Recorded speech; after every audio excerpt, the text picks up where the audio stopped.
aqui hoje pra gente falar, sabe do quê? Do lado bom da procrastinação. Oi, lado bom? E tem lado bom? Tem lado bom, gente. Sabe por quê? Porque quando a gente considera os perigos da precrastinação, você já ouviu falar essa palavra? Precrastinação. Eu incorri nesse erro. Teve uma fase da minha vida que eu fiquei com tanto medo de procrastinar, de não fazer o que eu tinha que cumprir, aquela coisa da sociedade do desempenho, da gente ter que se tornar uma versão melhor da gente a cada dia, eu comecei a antecipar, quer dizer, precrastinar. Falava assim, não deixe para amanhã o que você pode fazer hoje. Aí dá 11h59 e você tá fazendo coisa ainda, né? Quer dizer, já deu meia-noite. E aí você fala, eu vou lavar só mais essa louça aqui, vou pendurar só mais essa roupa aqui. E aí deu 5 horas da manhã, você tá trabalhando ainda, né? Quer dizer, já é amanhã e a gente ainda tá preso nessa necessidade de antecipar.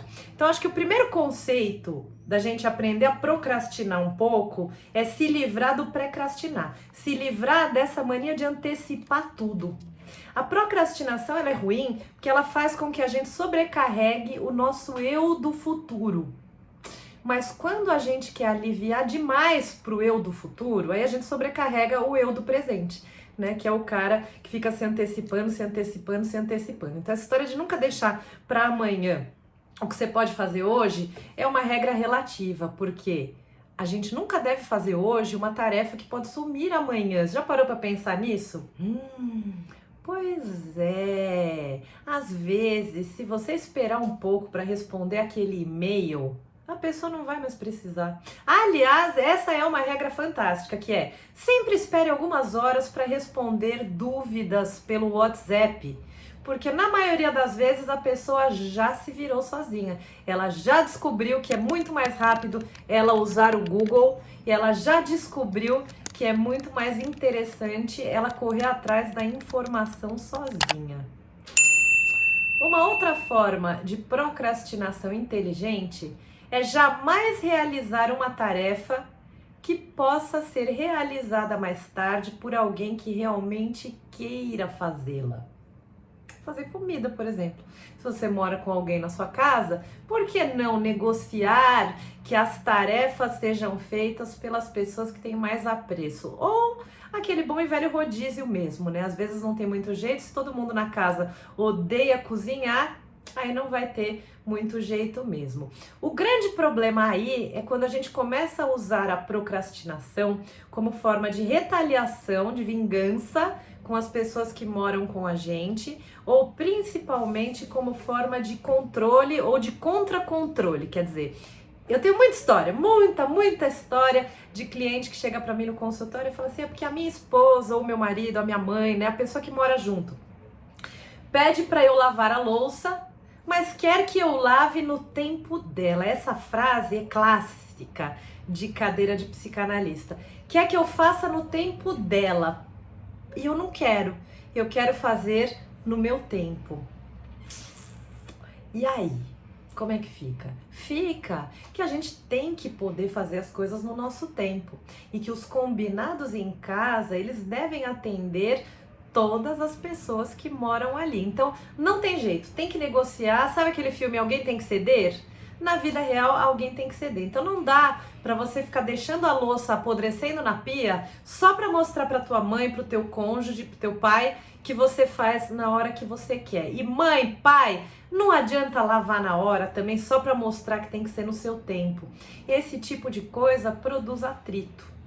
E aí a gente começa a se servir das tarefas de casa para passar uma mensagem que às vezes seria muito melhor passada sentando para conversar, sentando para combinar. Isso aí no que diz respeito às tarefas de casa. Agora, quando a gente vai olhar para os projetos, você já parou para pensar que demorar para começar pode fazer com que você tenha um planejamento muito melhor?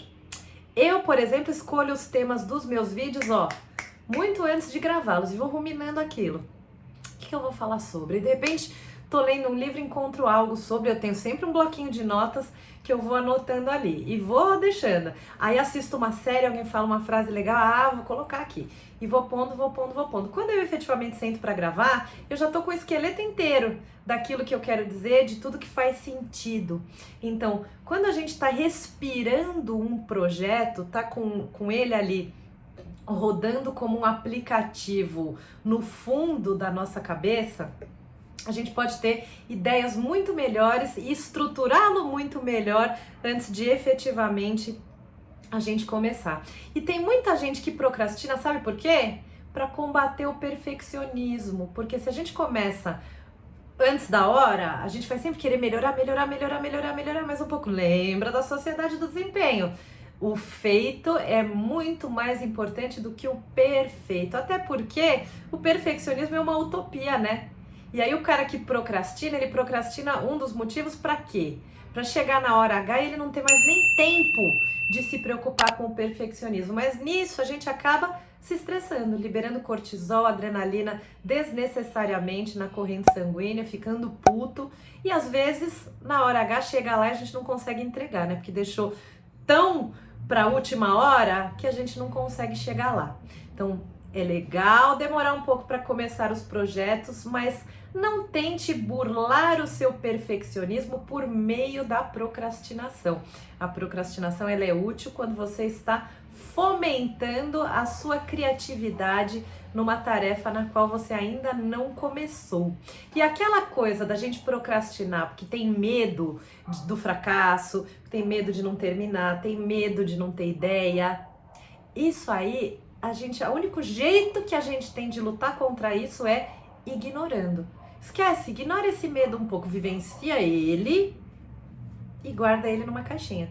Tenho que começar hoje, tenho que começar hoje. É importante ter um planejamento de prazos. Mas de tudo isso que a gente falou, o mais importante, não fique lendo artigos sobre procrastinação, porque um artigo vai levar outro artigo, que vai levar outro vídeo. Cancele esse vídeo sobre procrastinação que você está assistindo, porque uma coisa leva a outra, leva a outra, leva a outra, isso só vai te atrapalhar, você vai entrar numa espiral de desejo de ler cada vez mais, isso se chama ganância intelectual, que é quando a gente quer sempre mais, e aí você vai querer ler mais isso e mais aquilo, e vai procrastinar lendo sobre procrastinação. E quando você se esgotar de ler tudo, você vai descobrir, que você gastou toda a energia que você tinha para o seu projeto lendo sobre procrastinação e logo procrastinando, então você já está esgotado mentalmente e deprimido, né? Porque você acabou de lembrar 300 outras razões pelas quais você não tá afim de iniciar essa tarefa. E aí, gente, é igual pular na piscina, é igual arrancar band-aid, tem que fazer, tem que fazer. Se joga, vai e faz. E lembra que, então, se você vai enrolar para fazer algo, que seja produtivamente. Porque é importante a gente se permitir a preguiça, é importante a gente se permitir aquilo que se chama ócio criador. É importante a gente respeitar as nossas vontades. Mas aí se passou um dia, 2, 3 e você ainda não tá com vontade, aí a gente tem que... Aí a conversa é outra, e a gente vai entender qual que é a sabotagem que tá por trás dessa falta de vontade. Mas procrastinar tem um lado bom sim, que é principalmente se livrar do procrastinar. Atrasar um pouco é melhor do que a gente se antecipar, porque o desejo é um saco sem fundo e sempre vai ter uma pendênciazinha para você resolver. Um beijo e boa semana!